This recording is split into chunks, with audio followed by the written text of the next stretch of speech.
Morning, Fred. Morning, Angus. How are you? It's not so cold this morning. No, we're okay this morning. No wind. No wind. I was here yesterday late afternoon. Good guy, it was freezing cold. Spoon of sugar. Fred. What brought you here, Fred? Can you tell me? Pure hazard. Pure hazard. I was lucky to meet Mary, the owner of the garden, a few years back. Mary is a great supporter of slow food, and she's been a client of ours at Les Caveaux Blancs for a few years as well. She sent me an email and then came to see me and pushed me to come and see the garden. She was willing to share. Mm-hmm, sure. I've always been aware that vegetables was becoming a touchy subject, Mm-hmm. and also obviously buying for the restaurants has been extremely difficult in the last few years. Okay. What I mean by difficult is to achieve a good quality in vegetables. Yeah. I think in the restaurants we've always been pretty good at buying the best we can get, whether it's poultry, meats and so on. But vegetables, it's always been hard. I came to view the garden, looked at it and said to Mary, you know, I'm a chef really. I still cook and I'm a restaurant owner. I can't see how and where and how I would deal with it, but let me have a wee think of it. And a few months later, she was at me again, as you would say, you know, trying to push me to come back. Did you have a plan as such? No. We didn't have any plan whatsoever. And to be honest, Angus, I'm still not a gardener today, even though it's my second year. I think it's going to take a few years before you actually know what you're doing. I don't think I know what I'm doing today. It's all test and try and error. Saying that, we've been fairly successful with the support of Mary. Mm-hmm. With the support of Mary. So the soil had not been used for many years, okay, and it was a garden in the old days, back to maybe 15 years ago. So the soil was actually really, really good. Were you on your own at that stage, or did you bring other people in? No, I got some help from the outside. I'm linking cooking with gardening. There is a lot of similarities, and I'm a great believer that if you want to achieve, you will manage. It's all about a mental way and a mental thinking. Most of the vegetables that we have access to in Scotland are coming from either Spain or Holland. It was really sad, and it was getting worse over the years actually. You know, you couldn't keep a carrot for more than a couple of days in the fridge. You couldn't keep lettuces, you know, the lack of flavor, the lack of identity in the fruit and veg, all been similar and mainly all been tasteless. You know, I wasn't crying anymore when I was peeling an onions.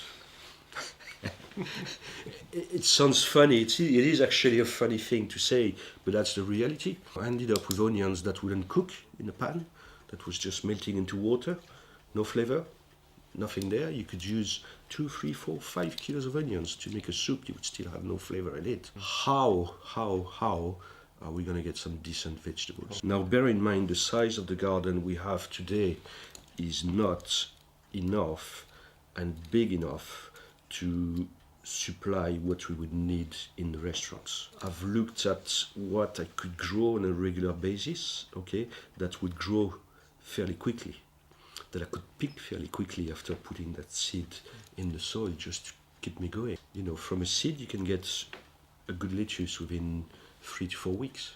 Something that I've understood quite quickly is the short season in Scotland. So I had to make the most of it from April onwards to November and make sure I could get maybe 2, maybe 3 in some time crop. We are in a walled garden as well and keeps it warm and very little wind. This year especially, I think I'm talking about 200 and something kilos of tomatoes that we've grown, diverse varieties, enormous quantities of beans and fresh beans and herbs and salad. I was able to supply the 2 restaurants from mid-May up to late September. So you've got the polytunnel, which Yes. obviously helps with the Yes. growing of the tomatoes. Yes. Or essential, really. You've got raised beds. That obviously raise the temperature in the soil. Does that prolonged? It does. We have raised beds. We have different boxes as raised boxes as well, which we didn't have last summer. So I did buy some potato crates, and we filled them up with soil and compost. And this summer we've used them to grow all our small herbs. Timing. It's all about trying to balance the precious time and trying to get rid of the time that is not rewarding. Last year we had lots of slugs and snails. It was unbelievable. I did look around. I think there is not much we can do for it. So I've learned how to, take it as it comes. Yeah. This year we haven't had that many slugs or snails. I don't know what the reason is. I think we're dealing with Mother Nature, so we can't really control it. But we've had lots of mice. Mice, little rats and things like that. We've lost all our beetroots. Within a few days we had no beetroots left.